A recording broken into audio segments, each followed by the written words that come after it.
มาฮอลเลยเด้อรถจักรไฟฟ้านี่แบรนด์ออกมาตัวนี้นำเข้าจากจีนโดยตรงเลยเด้ออันนี้ข้าเจ้าประกอบมาทั้งพุ่นเลยได้หลายท่านก็จะเห็นนั่นพี่ๆขายแต่ตู้แช่ตู้ฟิเซอร์แต่ว่าอยู่ทางประเทศจีนมีโรงงานผลิตรถจักรตัวนี้นำเนาะโคตรแพงตัวนี้ให้ลูกค้ามาทดลองขับกับพี่ๆได้เลย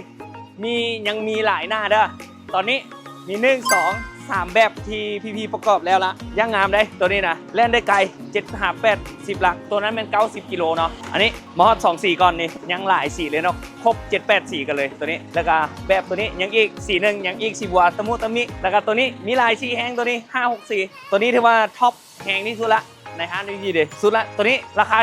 16,800,000พี่ๆบอกให้เฉพาะคันเดียวคันนวิทย์เป็นไผ่สิเป็นลูกค้าคนแรกที่มาซื้อรถไฟฟ้าจากห้างพี่ๆอันนี้จัดให้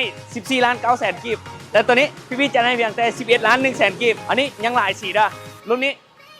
13,900,000กีบเอาให้ทันด้ะให้คนละคันทุกคันนี้เป็นเบรกแบบดิสเบรกอย่างที่ว่าหน้าหลังเนาะหน้ากับดิสเบรกอย่างที่ด้านหลังก็ใส่ดิสเบรกอย่างที่ได้ทุกคันแม่นมีดิสเบรกหมดนี่ยกเว้นตัวเดียวคันตะมูตะมีนี่นะบ่มีดิสเบรกไปเบิ่งด้านหลังนำกันดิประกอบอย่างไรนี่มันมาเป็นกล้องอย่างที่เลยได้โอ้คันนี้ก็เท่เลยมันคันโต14,900,000กีบเนาะผลิตโดยทีมสร้างมืออาชีพผู้บ่าวกรุงเทพมาเลยมานี่โตที่พี่ๆมองหน้าเขาเจ้าจะมั่งมาอย่างที่เนาะตีนหน้ามันก็จะออกมันออกอย่างที่ได้โมเมนต์ลดล้มเลยเนาะเขาเจ้าจะแยกใส่ตีนหน้ามาได้เพราะมันจะเป็นกล้องอย่างที่เป็นแก๊สเป็นกล้องเลยนี่